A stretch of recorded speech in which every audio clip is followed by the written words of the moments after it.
As you stand in your now and you look out into world events, or even those events that are up close to you, and you see unwanted things, there is this tendency in your physical human form to let whatever it is that you are seeing be more important than it ever needs to be, because everything is changing constantly in response to the vibration that you are emitting.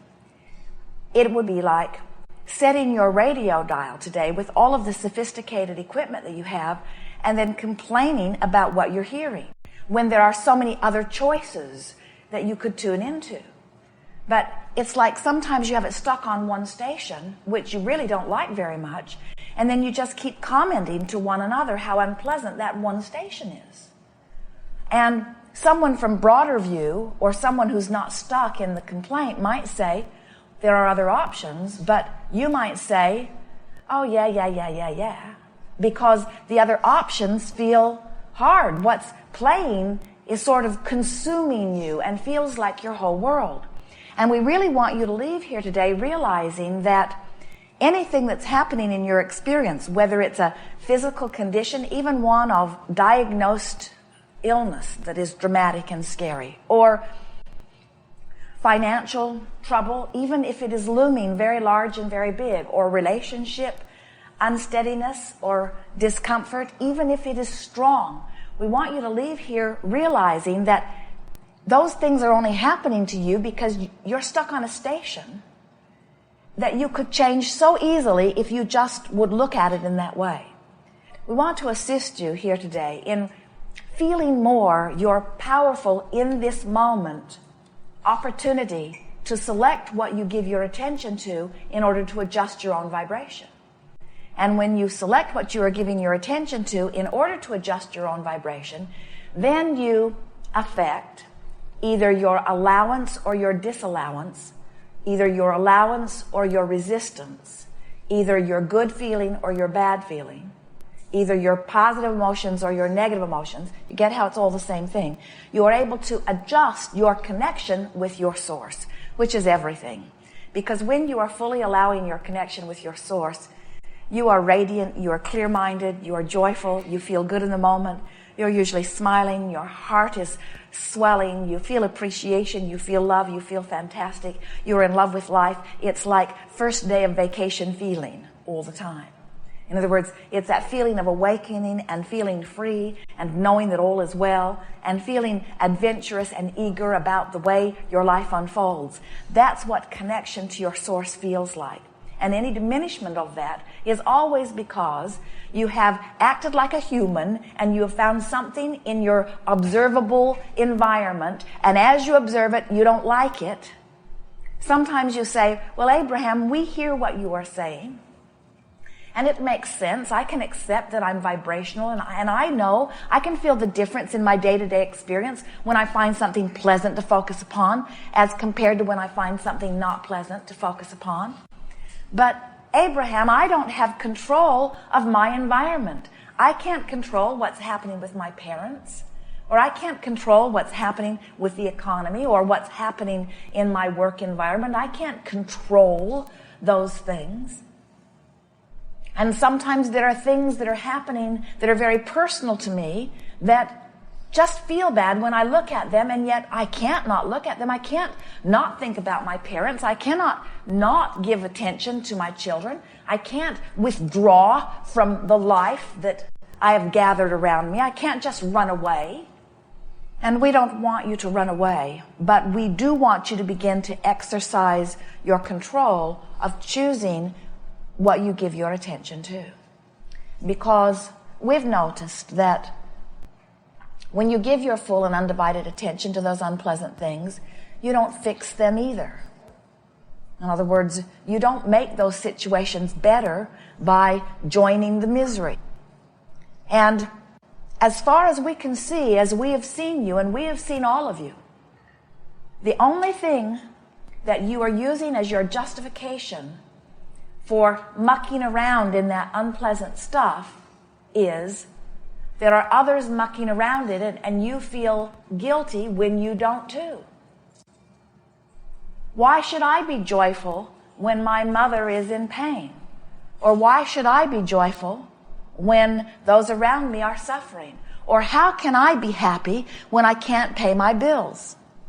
Or how can I be joyful right now, even though I'm not in pain, as I fear that a disease will overtake me?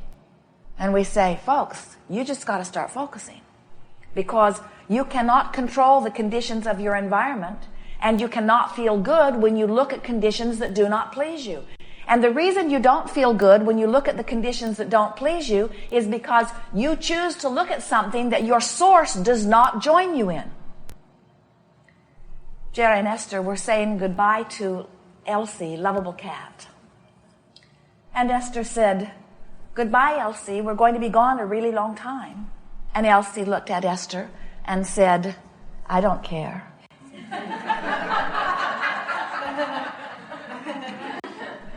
And Esther said, "But Elsie, you're going to miss my sweet face. I'm not going to be petting you every day. I'm not going to be looking out for you. And so I'm going to be gone a really long time." And Elsie said, "So long. Goodbye. I'll be fine. In fact, I won't even think about you while you're gone." And something within Esther, while she adores this little cat, really would feel better if Elsie would miss her a little.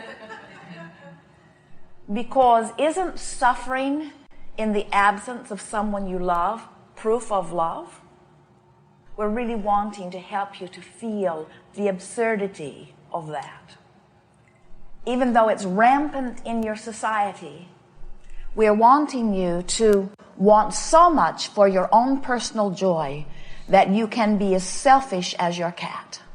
Your cat who may focus upon you in the moment or may not, but we promise you she will do whatever is best for her. And where humans got the idea that their own individual personal suffering was in any way good for anybody else defies all laws of all universes that we have ever encountered. Feeling good is good, and is your indication of your full connection to who you are.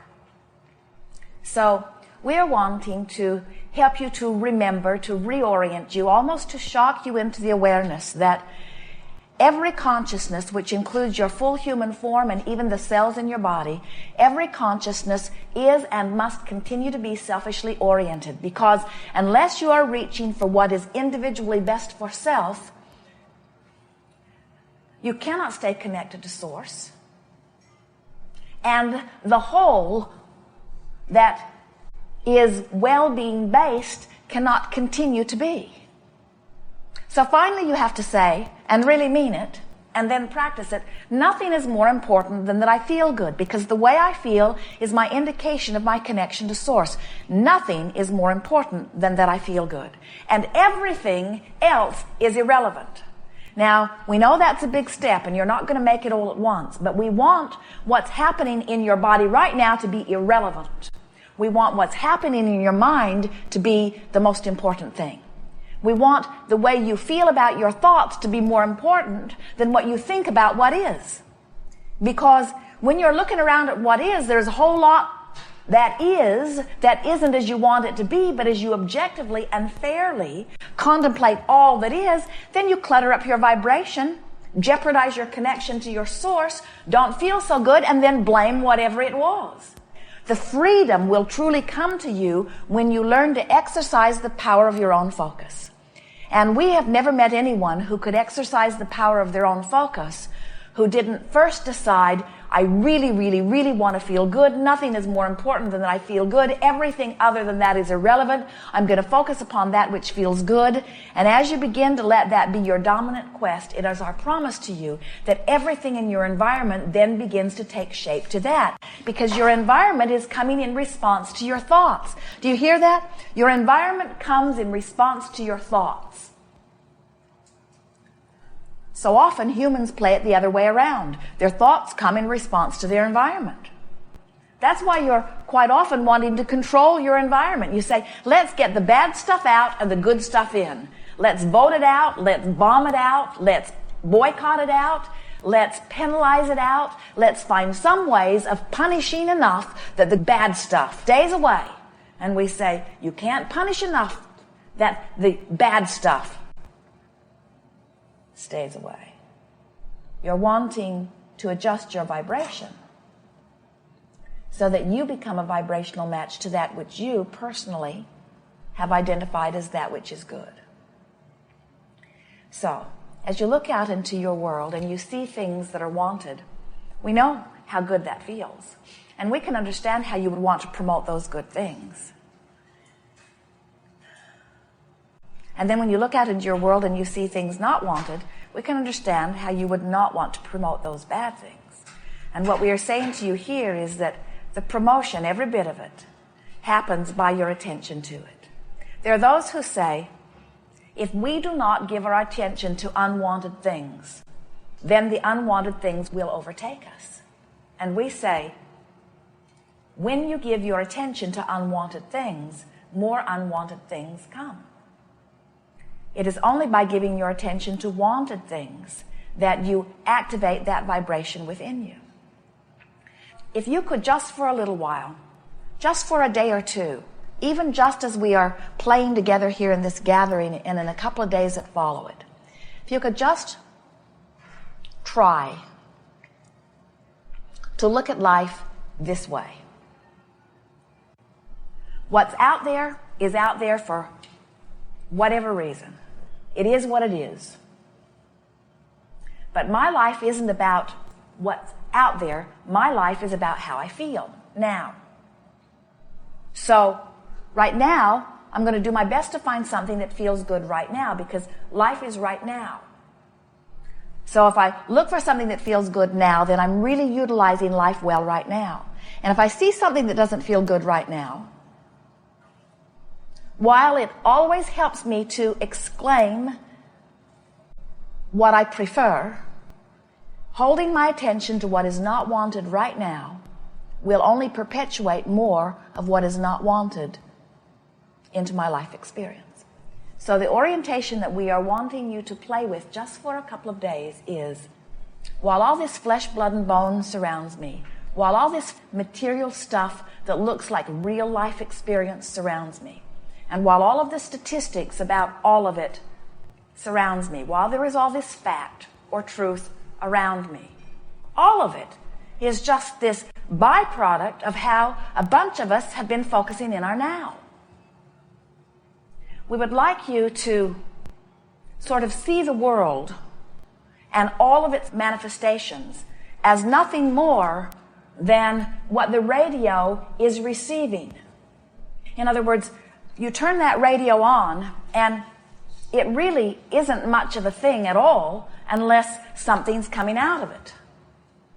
And what's coming out of it is the result of transmission. And yet, when you approach your world, which is in this analogy like that radio, you look at it and you say, look at all of this fact, look at all of this truth. And we say, it's just transmission. It is only transmission that can be changed. Don't let it feel more important. Don't let it feel more static or more stable. Don't let it feel more factual. Don't let it be more truth. Don't let this reality loom so big that you lose sight of your creative ability. Let yourselves be transmitters that are projecting life rather than observers of what's already been projected and then feeling compelled to document it and feel good or bad about it. We're wanting you to live more in the now. We want you to use this now platform to jump off in. In other words, there's a lot of things that you may want to see and observe and benefit from. But when you become one who is mostly looking at what is and offering your vibration predominantly from that, then you become co-creators, co-conspirators in perpetuation of some of all of it. If we were standing in your physical shoes, we would spend more time speculating. We would spend more time dreaming and imagining and envisioning. And we would let our observation be about looking for things that feel good when you find them, rather than about weighing the pros and the cons.